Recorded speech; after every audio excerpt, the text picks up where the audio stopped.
I have a major announcement right now. So the whole month is White History Month from now on.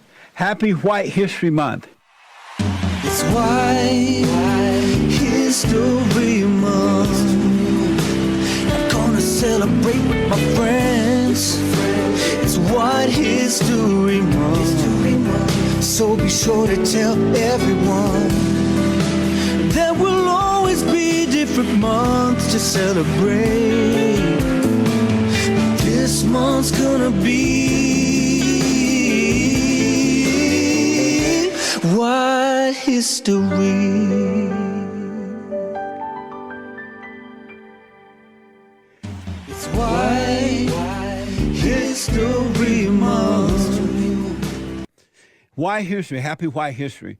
This is our 4th year of celebrating White History. And I was thinking about reflecting, as I always do. Not always, but as I do. And number one, I started White History Month 3 years ago because I'm looking at all these dumb other months that the people are celebrating. Like Black History, Martin Luther King history, women history, Mexican history,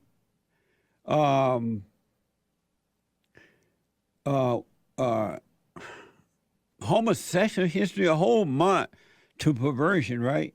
And all this other stuff.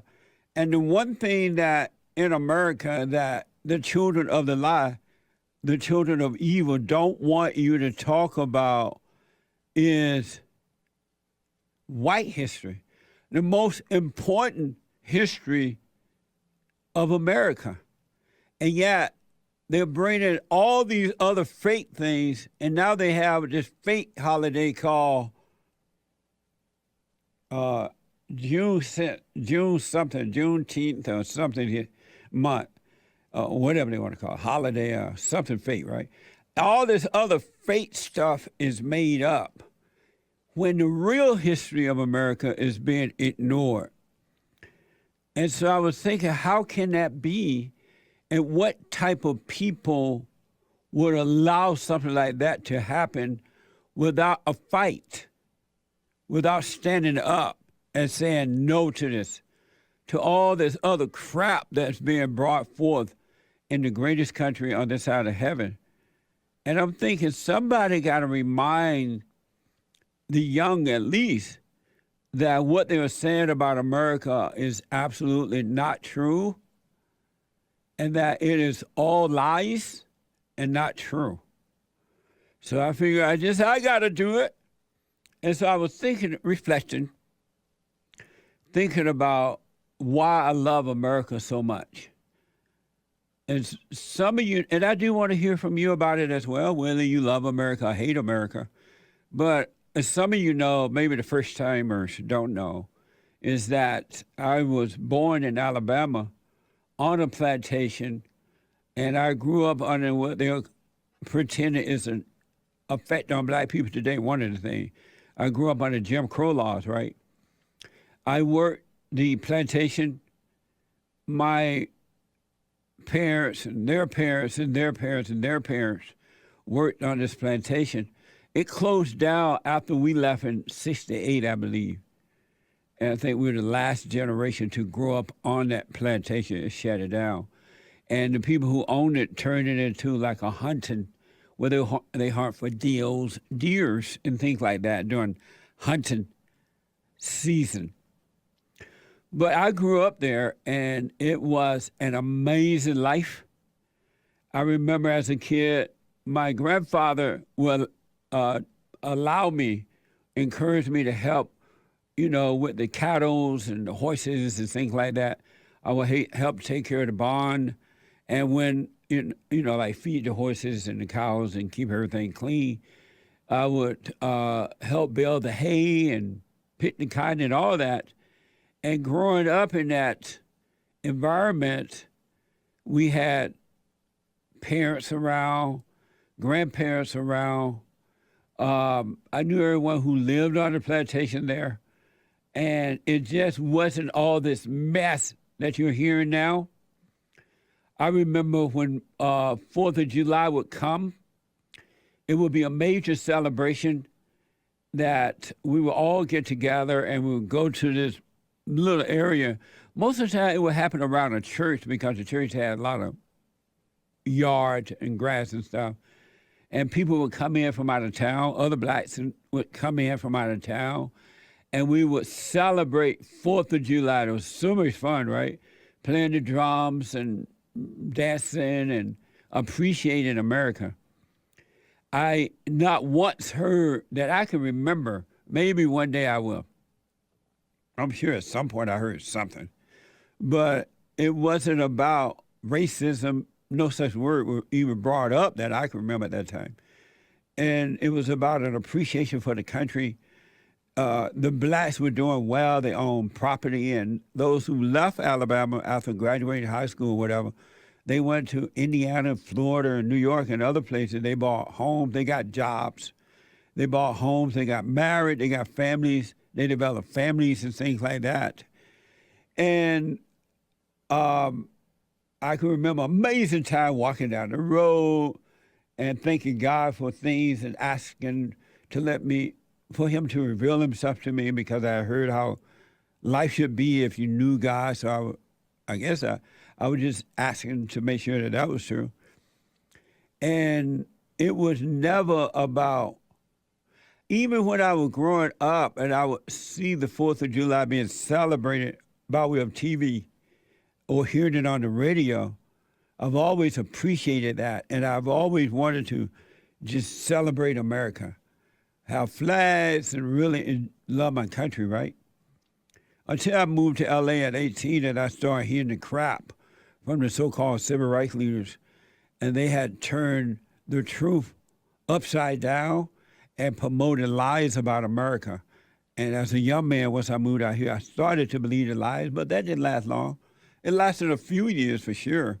But once I started to examine things and ask questions, I realized we've been lied to. America is a God-given country. There is nowhere else in the world that is greater than this country.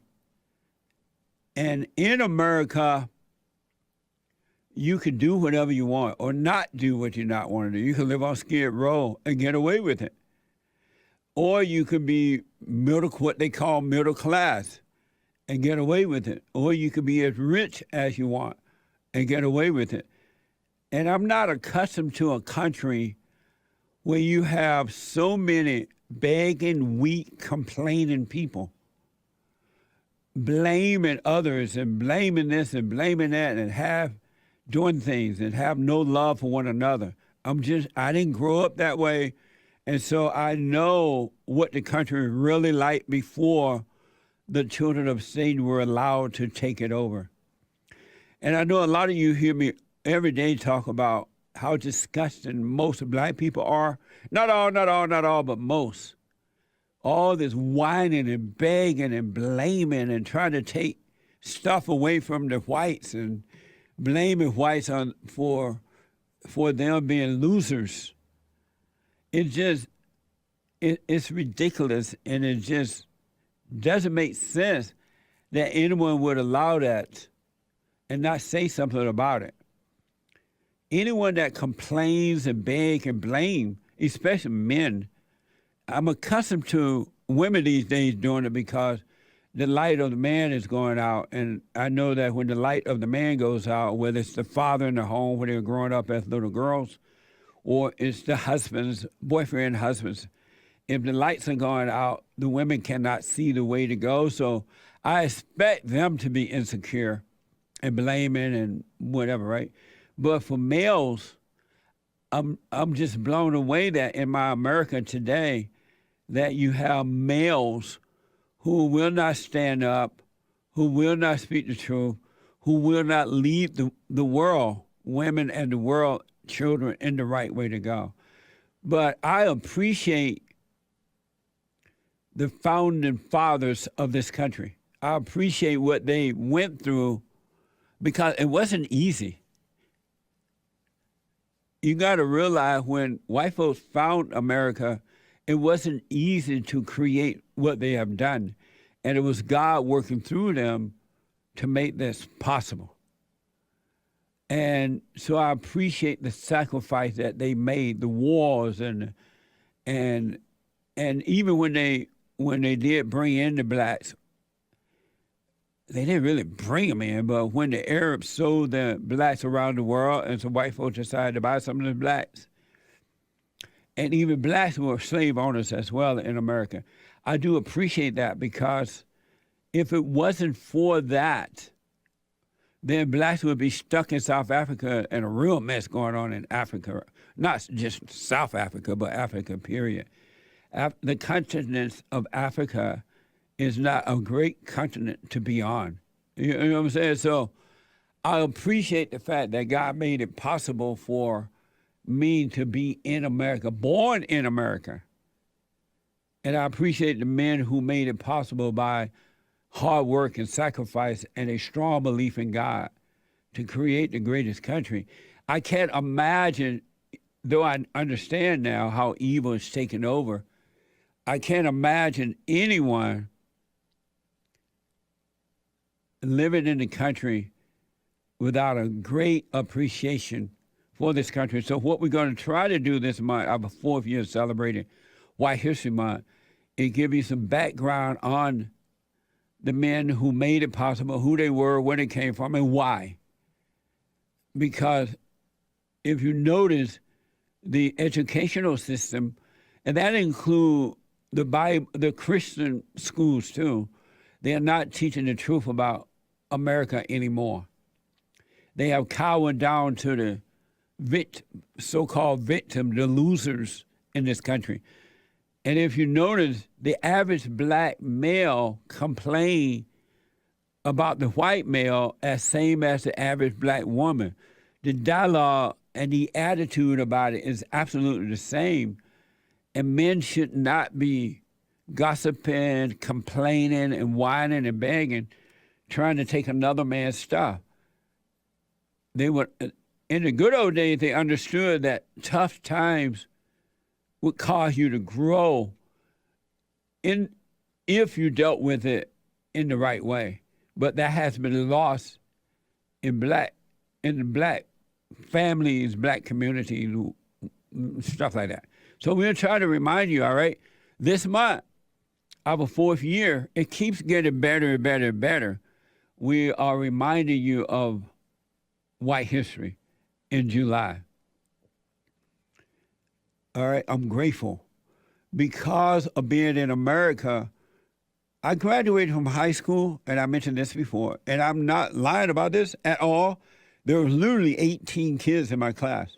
I know them all because it was like a little family. Most of us started out in the 1st grade together and went all the way through the 12th. Those who, some dropped out along the way or moved away from Alabama, and you would see 1 or 2 new ones coming in. But for the most part, it was the same. And I was 18. I mean, there was 18 in class. As far as I know, I was number 18. And I was surprised I graduated because I never been into studying like that. Even though I had an amazing time going through high school. It was so much fun. I ran track. I would attend the basketball games and different events. And I ran track and just didn't A whole lot of fun. And so I graduated. And yet, God has had such an amazing effect upon my life when He caused me to drop the anger, first for my parents, and then forgive the race hustlers for trying to turn me away from America. I literally have no anger, and it's just been amazing. And so I want to first encourage you not to listen to the intellectuals, people with degrees, PhDs, SADs, psychologists, counselors, and even the preachers who have gone to school to learn. They claim God called them, but they still, for some reason, believe that they had to go to school to learn to be a preacher, get a degree. Those people are not called by God. They're intellectuals. And the intellect is not of God. It's of evil. That's why they never give you right advice. And when they run out of this fake giving you advice, they give you drugs. Okay, you need medication. You're depressed. These preachers have no idea.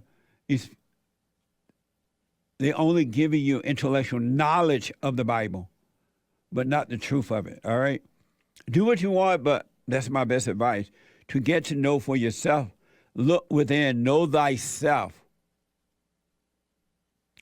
And then you shall know the truth, and the truth will make you free from evil, and it will give you peace on earth, and it's amazing.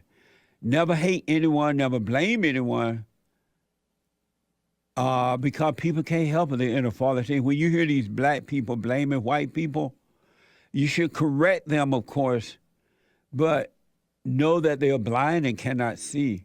Black Americans are suffering, not all, but most are suffering, not because of this idea of slavery, racism, systemic racism, critical racism. It's all made up lies.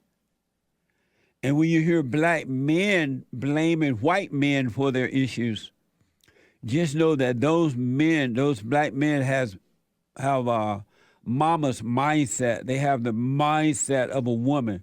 They think and feel and react the way a female. And I've often heard, and still do hear, black people saying that white people are superior to them. And that's because they are weak. The blacks are weak, and the black males are weak, and the women are weak, and they are in a fallen state. They're falling away from God, and they cannot see. That's why they believe that the white man is superior to them. You don't hear white people saying that they're superior. You only hear the blacks saying it. For the most part, you may hear a white person saying, because I'm sure they feel pretty good, that the black people think that they're superior. But black males think that, and females think that white people are superior because they, over the last however many years, black people have not produced anything that's good.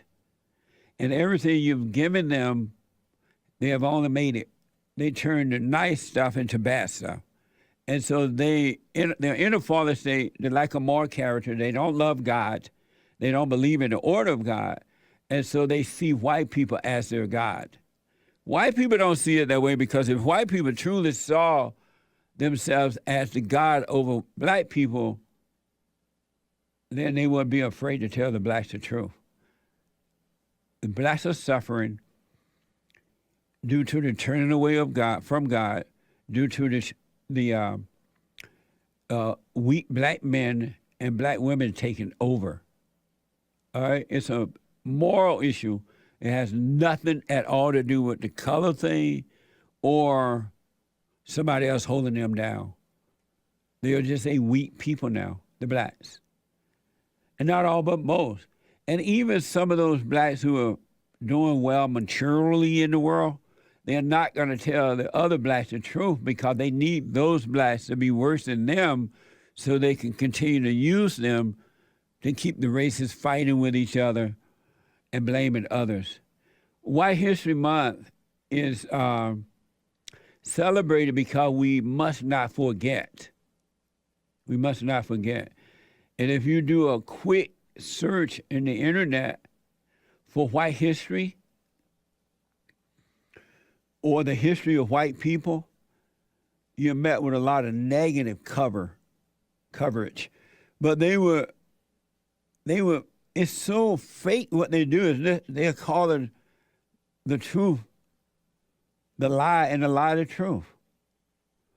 When you read the history about white people, it's all negative, most of it. They're working on making it all negative. You get headlines after headlines claiming we don't need a White History Month or articles on the harm that so-called white racism causes. But when you look at the people who are saying this, they are the ones bringing the harm among themselves. No one else is doing it to them, but they're so in darkness they can't see that they're doing it to themselves, that Satan is their daddy.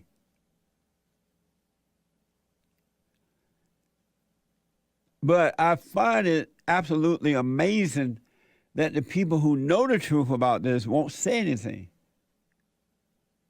And I don't know what they expect to happen by not saying anything.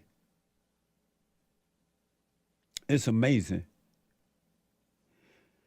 We have photos of articles and headlines that's showing this. You get headlines after headline claiming that White History Month or articles on harm to white people. Another thing that the blacks say when you mention White History Month, you get white history every day. That's a lie. Where is every day we talk about the greatness of white history? You hear about white history, but they're trying to destroy it. They're not encouraging with it. I want to show you almost every video that you search for is condemning white people in some way. This is from Various, I believe that's what that is. Let me go find out where those photos came from and this video that I'm about to play. Oh, it's from various sources, so it's like a compilation of a bunch of, as those photos were, it's a compilation of a bunch of videos. Watch this. Hey, you. Caucasian. Caveman. Redneck. Hey, Blanco. Gringo. Paleface. I gotta tell you a secret. Hunk. Muzungu. This might come as a surprise, but white people, listen to this. In America in the early 1600s, you didn't exist. You didn't exist? I hate to break it to you like this. Listen to what your history books missed. The remarkable truth is this. America is no longer a white Christian country. Deep-rooted prejudices entertained by the whites. 10,000 recollections by the blacks of the injuries sustained. New provocations will divide us and produce convulsions across this nation, which will probably never end, but in the extermination of one by the other.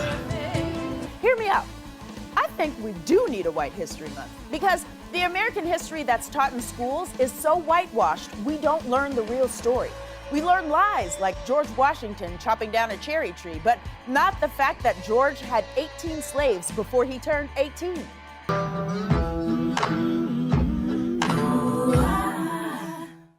in the house! We land-owning gentlemen of the crown cannot afford another rebellion. We must divide the poor. We must divide the poor. We must separate the races. Separate the races. African, English, Scottish, Indian, Indian. We must break the alliance between the poor. Break the alliance.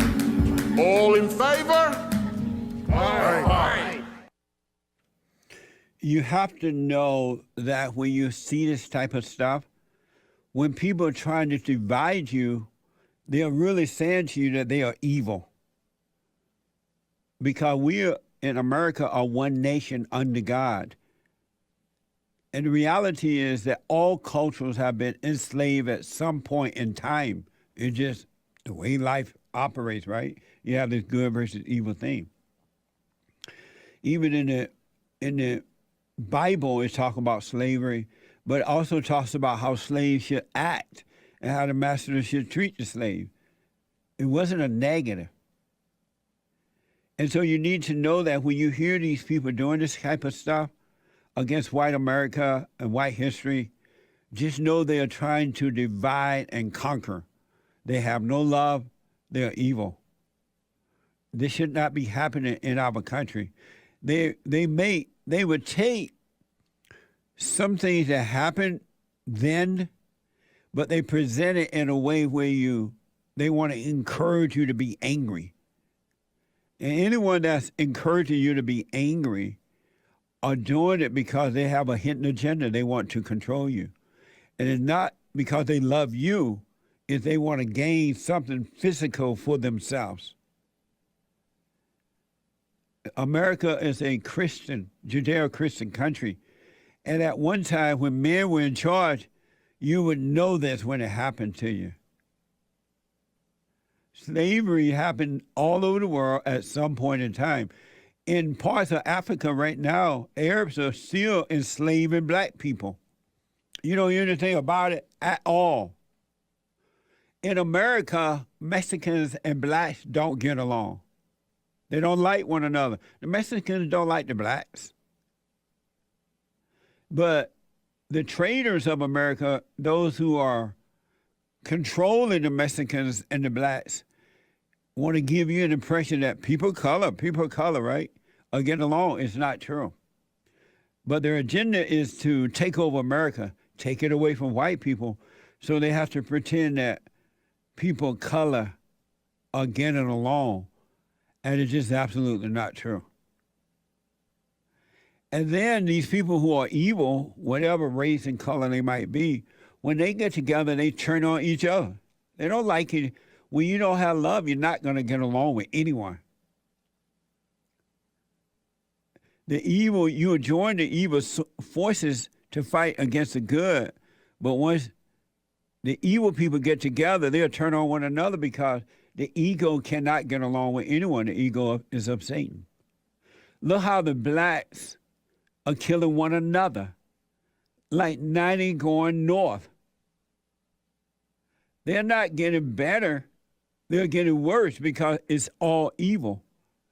And if you turn over America to them, not only will they turn America into a ghetto, they'll turn on each other and destroy each other because there's no love in that.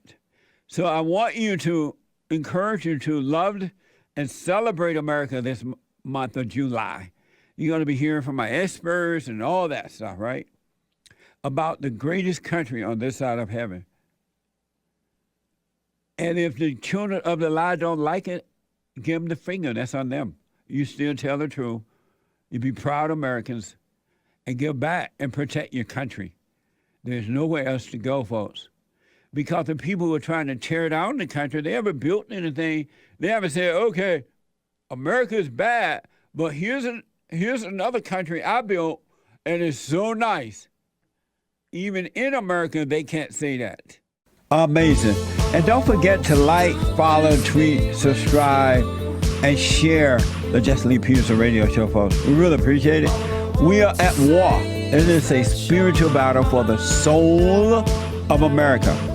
And it's going to take all of us to do it.